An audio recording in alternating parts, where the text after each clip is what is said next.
The mountain wasn't supposed to exist. Not on any official NATO map, not on satellite imagery open to civilian eyes. It was just another anonymous ridge in the Balkans, a place swallowed by fog, pine, and the silence of old wars. Yet there it was, a forward operating site, squatting like a parasite on the slope. Rows of prefabricated barracks huddled behind coils of razor wire, their corners sharp and sterile against the wilderness. The air thrummed with the endless drone of diesel generators, a noise that drilled into the skull and never let up. A black transport helicopter descended in a cloud of grit, coughing up the mountain's secrets with its rotor wash.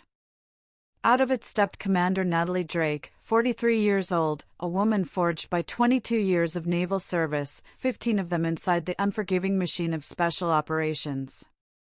She hit the ground like she owned it, duffel slung across one shoulder, boots steady on the dust. No reception committee waited. No salutes, no warm welcome.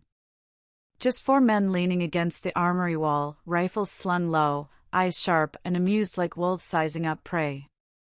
Chief Petty Officer Travis Holt stood in the center, arms folded, aviator shades reflecting the dying sun. On either side loitered Calder, Mason, and Riker, all carrying that unmistakable swagger of operators convinced they'd seen everything worth seeing. They hadn't seen her yet. Natalie walked past without acknowledging them. Her silence wasn't arrogance, it was experience. Men like this respected only results, and she had plenty. She'd led raids across 3 continents, hunted warlords in cities that burned, and dragged bloodied teammates out of firefights that weren't supposed to exist. These 4 didn't need to know her resume, they'd figure it out soon enough. Inside the operations tent, the stale air smelled of coffee and sweat. Behind a table stacked with maps and photographs, Commander Miguel Anders extended a hand. His grip was firm, but his expression said he'd been expecting someone else. "You're late," he remarked, glancing at his watch. "I'm alive," Natalie replied. "Considering who I'm replacing, I'd call that an upgrade." His mouth twitched, almost a smile. "Your predecessor had issues. Ordered 3 drone strikes without clearance. Turned surveillance into a funeral. Officially, he's back in the States getting psychiatric evaluations. Unofficially?" Anders' eyes sharpened. He irritated people who don't like being irritated. Don't follow his example. Natalie dropped her duffel at her feet and scanned the situation board, border maps, red pins marking smuggling routes, grainy surveillance photos. "What's the real problem?" she asked. "Arms are leaking out of NATO's stockpiles. Crate stamped destroyed keep showing up in militia hands. Could be peacekeepers skimming the pot, or someone higher up running a side hustle. Washington wants it buried quietly. That's why they sent you." Before she could answer, boots scraped at the tent entrance. Travis Holt stepped inside, flanked by his men.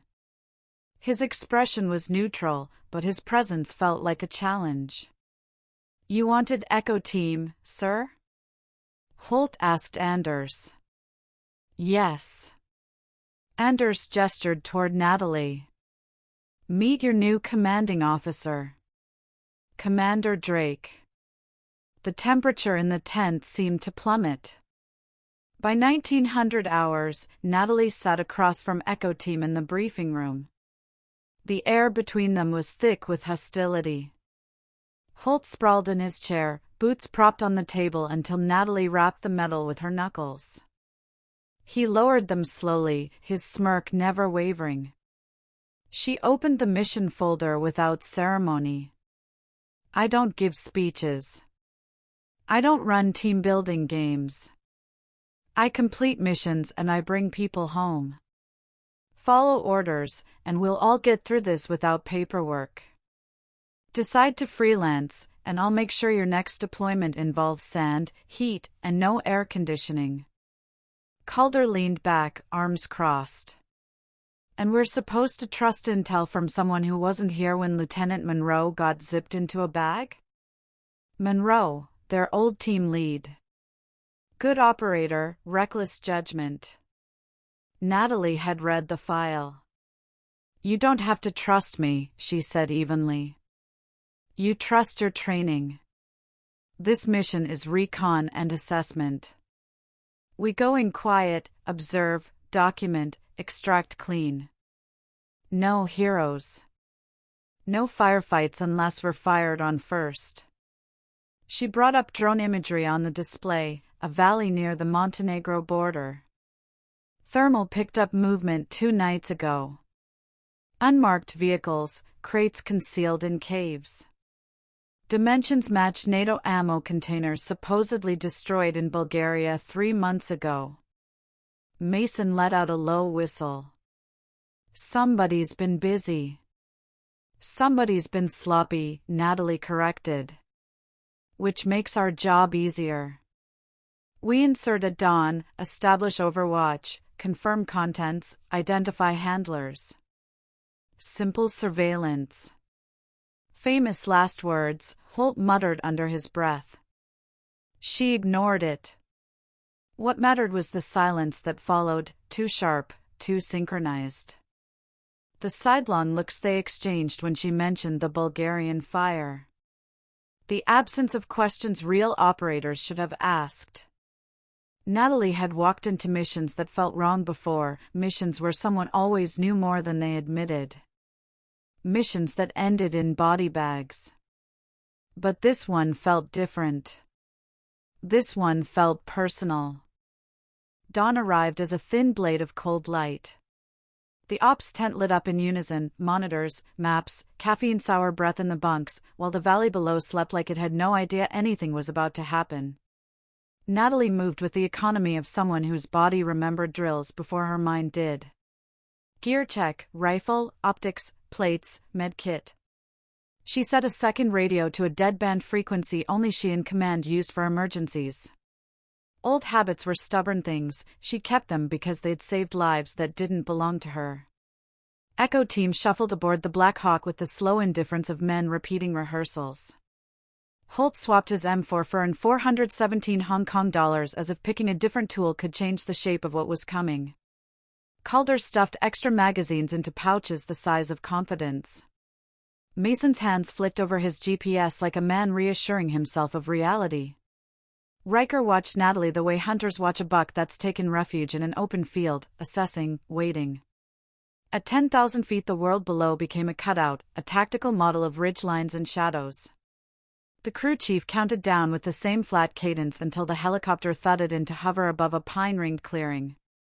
Natalie was first out, rope snaking behind her. Cold hit her and stayed there, an honest, biting thing. She dropped, rolled, and moved to choke off the clearing as the team came down. They should have flowed into an Overwatch grid. Instead they flowed around her, angles that made no tactical sense, spacing that turned mutual support into isolated islands. It was a small thing, at first, a foot placed where a hand should be, a silence held too long. Small things curve into big betrayals with terrible speed. They climbed toward the observation point at a pace set by Natalie. Her breath was measured, every exhalation a metronome. She checked coordinates, validated waypoints, watched the team's micro-expressions with the same cold attention she applied to targets through a lens. Once, Holt's hand brushed a tree at the exact moment she scanned his face, a deliberate distraction. Once, Calder's radio stayed dark when Natalie called a check. Once, Mason's eyes tracked her more than the terrain. The ridge gave them a view over the valley like a theater stage. 2 unmarked vehicles sat where the drone had placed them, men moving with an efficient choreography into a cave mouth glossed with shadows. Natalie set up her spotting scope and began to document, photos through glass, timestamps, notes that would make a chain of custody so tight they couldn't fray it with fiction. Then the glint. A metallic flicker off tree line, too steady to be a trick of light. Someone had a rifle trained on her back. She moved because movement is a reflex first taught by fear and later honed by discipline. A rock sent up a spray of grit where her head had been a heartbeat ago. The shot cracked the air, high, precise. The stone where her skull had been showered her with displaced earth. Contact, she barked. Taking fire, southwest. Immediate support. Silence answered her, so absolute it felt like a deliberate thing. No return fire. No moving to shield. Only the soft rustle of pine and, under it, voices, men close enough that she could pick out words without radio. Keep her boxed in. I'll take the finish. You want it? I got it. Make it look like militia. The language of professional quiet. It fit the rest of the day like a glove, clean, practiced, profitable. The second round tore the log she'd just used for cover into a scattering of splinters. The third slammed into her plate carrier with the kind of blunt force that rearranged organs and patience. The fourth caught flesh. Pain detonated across her left shoulder and stitched downward. She rolled, slid, and let gravity become an ally, tumbling down a slope into a shallow creek that took what it could and carried it away. Down below, water turned her blood into ribbon and sent it spinning into the stone. She lay there and catalogued damage, shoulder, chest, ribs singing protest. The plate had fractured, something behind it had done the asking and not the taking. Her left arm whispered betrayal in every limb. But she was still breathing. The world was still delivering input worth responding to. Boots on gravel moved with the easy cadence of men telling a story. Voices stitched together a fake narrative as easily as seams in a uniform. 3-center mass, a voice said. She's done. Let the current carry her. By spring, nothing worth ID. Tell Anders, contact, advanced. We tried to recover, pinned down. She went under. Tragic. Holt's voice came like a casual wind. Riker laughed. Calder offered a quip about extra pay. They climbed back to the clearing, collected a helmet and a smear of her personal kit as props, and staged the scene with the practiced ease of people who had done this dance before. The chopper that would take them home hummed low, patient as vultures. Natalie waited until the rotor wash had taken their scent away. She kept her breathing shallow and let the cold water clamp the bleeding. When the men were nothing but distant sound, she forced herself up. Pain was a constant with edges, thinking was a work of art. She crawled into a stand of scrub and found an old hunter's blind, plywood and rust like an anonymous confessional. It offered concealment and a view down the valley toward the extraction point. She worked through triage with one hand, improvised a sling from paracord and a broken branch, clamp pressure into the shoulder wound, fold bandage into a nest where a broken rib wouldn't tear out through coughing. The primary radio was a splintered rod of useless plastic where a bullet had sheared the antenna. She chewed through a seam of remaining equipment, cobbled a makeshift antenna from wire and a scrap of metal. When she was satisfied that her signal could leave a breadcrumb trail, she sent the one thing she never wasted, a clean authentication burst. Viper 7, authenticate. Bravo Charlie 97, came the reply. A pause. Viper 7? Baseplate, this is Viper 7. Sit rep. Echo team compromised.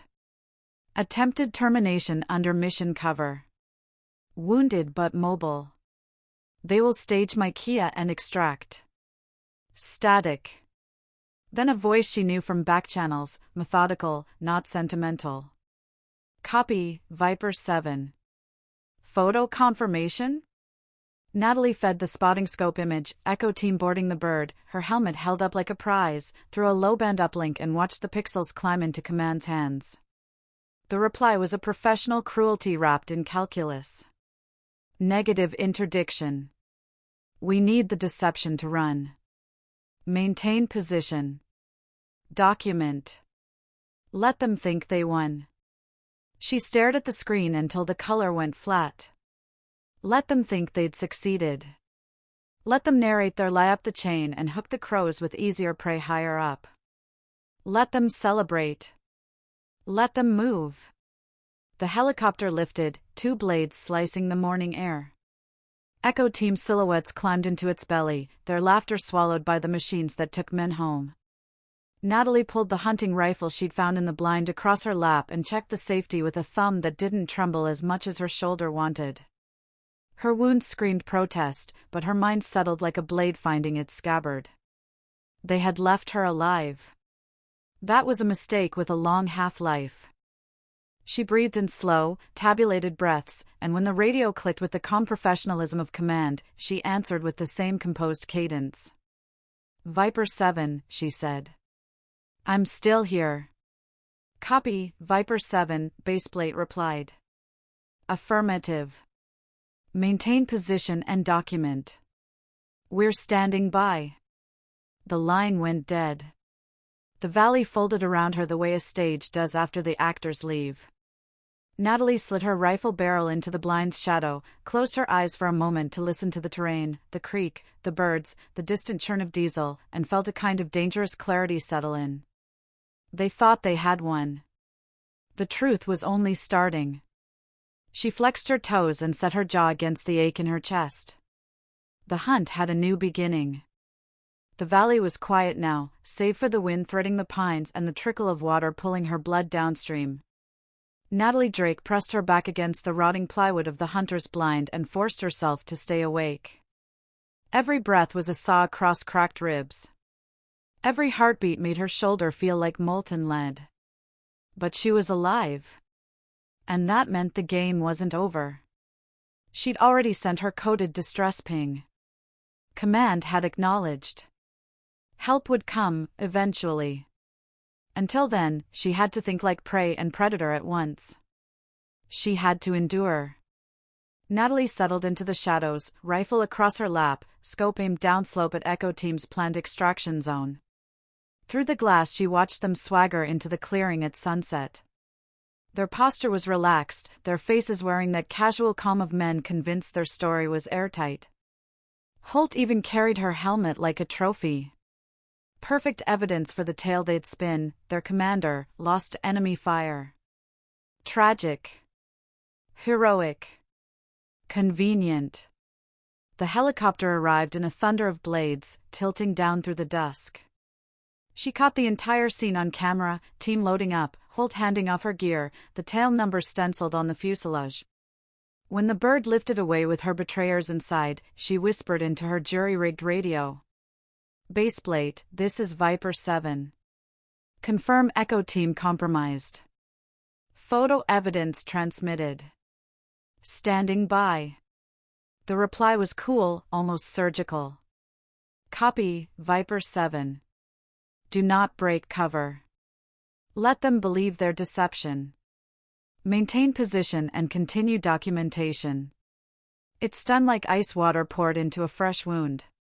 They wanted her to stay ghosted, to bait the trap for something larger. Bulldog. She'd heard the name in the team's whispered gloating. Now it was real, not just intelligence chatter. Fine. She would play ghost. But she'd do it on her own terms. 2 hours later, a different helicopter found a separate clearing, 2 miles north. This one wasn't carrying Echo. It carried men Natalie recognized the moment they hit the ground, operators cut from the same cloth as her, but from a unit tasked with cleaning up the messes no one could admit existed. She staggered to meet them, blood dried to a black crust on her sleeve, sling holding her ruined shoulder in place. She walked anyway. Refused the stretcher. "Commander Drake," their leader said, taking her in with a soldier's blunt assessment. "You look like hell." "I feel worse. But I've got proof." She handed over the data card she'd pulled from her scope, images, recordings, GPS logs. Hard evidence of Echo Team's betrayal, their link to Bulldog, their staged assassination. Enough to bury them. The leader scrolled through the files, expression tight. "This is more than Echo.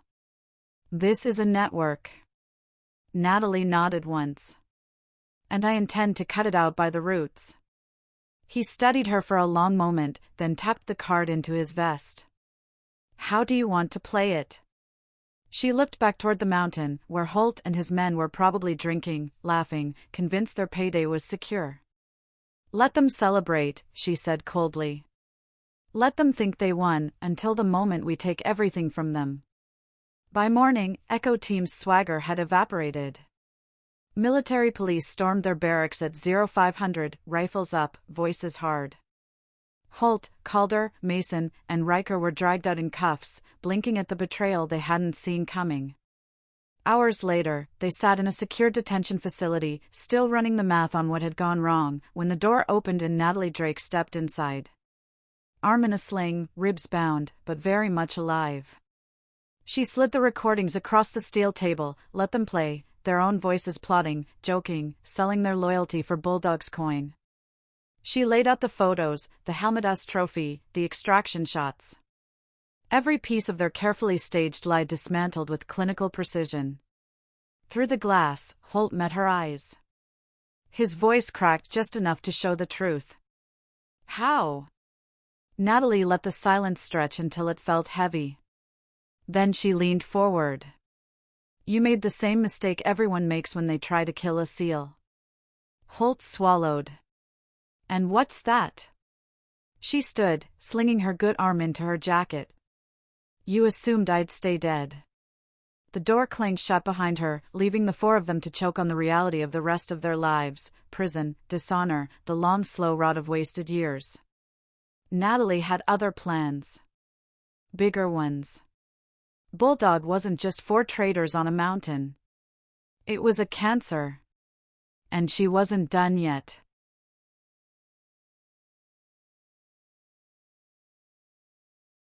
They told her Bulldog was untouchable, an inscrutable corporation dressed in camo and invoices, a private army with the blessing of men who liked plausible deniability. Natalie accepted the label the way surgeons accept a stubborn tumor, as something to be excised, no matter the cost. The evidence she'd handed to the cleanup unit wasn't theater. It was a map, financial ledgers, encrypted comms, transaction timestamps that matched cargo movements, and voice clips from Echo Team parading their prize. Command carved the investigation into discrete cells: intelligence, counterintelligence, legal, and Natalie was given the one thing she needed most: time to breathe and plan. It never felt like enough. Recovery was its own battlefield. The sling kept her arm from falling off, the chest bandage kept her from coughing herself into blackouts. Every step triggered a twinge that reminded her she'd nearly died for asking the wrong question. But the injury had also given her leverage. It made her visible in a way that was useful: a commander who'd been betrayed, perfect cover for planting doubt, for baiting men who thought payment made them invulnerable. She met with Anders on the flight deck of a gray-hulled cruiser under clean Atlantic skies. The ship felt small and honest in the face of the problem she'd uncovered. He handed her 2 paper cups of coffee the way a man hands a loaded magazine: practical, precise. You want out? He asked, voice low against the wind. No, Natalie said. Not yet. But I want leverage and a team I can trust. She palmed the data card in her pocket, feeling the edges like a talisman. The betrayal had changed something in her, made the edges of patience sharper, the calculus of risk clearer. I want to go after Bulldog from the inside. Financial channels, contractor boards, middlemen. If we take the money, we take the muscle. Anders studied her, then nodded. I can arrange access. But you play this slow. Legal will want a paper trail. Intelligence will want deniability. I'll get you what you need. But you have to be the one to pull it tight. She accepted without fanfare. Trust was a currency she'd been burned on, but this time she'd spend it with intent. The next weeks blurred into a grind of briefings and backroom deals. Natalie's team was small and chosen: 2 analysts who could coax secrets out of obfuscated ledgers, a logistics officer who thought like a smuggler, and a young operator fresh from a tour of Kabul whose eyes still flared when truth smelled like danger. They set up in an office that smelled of printer toner and late nights, walls plastered with timelines and whiteboard trees mapping Bulldog's reach. Bulldog's footprint wasn't elegant. It was spreadsheet ugly: shell companies, subcontracted wings, invoices with line items that read like fiction. But the pattern was there: payments that coincided with losses of NATO material, shipments that reappeared as relief at fronts where relief wasn't needed, and a set of contractors who ghosted their signatures through banks that liked offshore anonymity. The breakthrough came in a place where money and ego collided, a contractor's celebration, the kind of party where men wear medals to compensate for moral debt. Natalie went in with a sling under her jacket and a face that said, plainly, "You almost buried me and the world didn't notice." She wasn't pretty, she was dangerous, and that was a charm not everyone recognized. Inside, laughter clinked like crystal. Men in neat suits toasted invoices and contracts with the practiced gratitude of men who'd eaten on other people's hunger. She watched them, listened for names, watched for a too long eye contact, a handshake that lingered. One of them, 50-something, precise, and used to men apologizing for bad calls, slid the ledger her way with the confidence of someone who'd never been asked to justify a ledger to a living, breathing accusation. She had the analysts ready. Within 48 hours, they turned that ledger into a knot of proof. Bulldog paid a courier company with an innocuous name. The courier logged a shipment out of Sofia the morning after the Bulgarian warehouse fire, and the payment trail led to an account managed by a shell whose registered address was a mailbox in a jurisdiction that sold secrecy for a fee. Armed with subpoenas and an ugly legal team that looked like it ate subpoenas for breakfast, Natalie and the task force moved. Arrests were surgical and public in equal measure. Bulldog's middle managers cuffed in conference rooms, ledgers seized, servers mirrored. What they found in encrypted drives, transactional emails, photographed handshakes, voice memos where men boasted of making problems disappear, was enough to start an international cascade. Bulldog's brand, once a promise of muscle with a receipt, fractured. Investors pulled back. Contracts evaporated as procurement officers finally read what indiscretions could cost reputations. Men who paid to be above the law found themselves suddenly under its microscope. And yet the rot proved deeper than anyone had hoped. Some of Bulldog's tentacles reached into departments that only whispered denial. Men in positions of paper power had looked the other way when invoices arrived with pleasant margins and uncomplicated signatures. Those revelations hurt more than the arrests. They showed how cheap integrity had become. When the indictments landed, they were heavy and public. Bulldog executives found themselves reading charges from beneath glare of camera flashes. Echo Teams 4, Holt, Calder, Mason, Riker, were carted into military custody with charges that would make goodbye letters bitter and short. Natalie watched it all from a conference room window that overlooked a harbor alive with routine work. The satisfaction was less cinematic than she'd imagined. There was no triumphant soliloquy or parading of enemies. There was paperwork, depositions, men with good lawyers trying to negotiate moral outcomes into plea deals. And there were quiet moments. At night she woke, sometimes, to the memory of the creek and the taste of grit. Trust didn't mend in neat stitches. Her shoulder healed, her ribs knitted. But the scar around her heart, if she allowed it the veterinary language, kept the patient alive by tightening reflexes. It made her sharper, more careful. Commander Anders found her one dawn on the flight deck, hands wrapped around 2 steaming cups. The sea was a hard, honest slate under the sun. "You sure about this?" he asked. She watched a pod of dolphins trade speed across the bow. "I could take a desk at the Pentagon," she said. "Put my time in. Teach others how not to die." He smiled. "And let men like Bulldog keep finding new accounting tricks? Someone has to make sure they don't." Her voice was quiet but unyielding. "I don't want revenge. I want closure. I want the system to have teeth again." He nodded. There was something like pride in his face, tempered, professional, a reflection of hard decisions made and twice checked. "I'll put you where you can hurt them best." She finished her coffee, and the morning swallowed the quiet between them. There was still work left to do: hearings, testimony, the slow bureaucratic grind that turned forensic proof into justice. It wasn't cinematic. It was necessary. As Natalie turned to go, she didn't think of the men in cages so much as the network that had enabled them, the ledger lines, the complacent signatures, the meetings in rooms where risk was borrowed and discarded. She'd cut one cord. There were others. The mountain had tried to bury her, the sea and the courthouse would not. She walked below deck with the steady step of someone who'd been to the edge and come back with a map of what it took to pull the rod out by its roots. The next mission, she knew, would not be simple. But then, nothing that mattered ever was.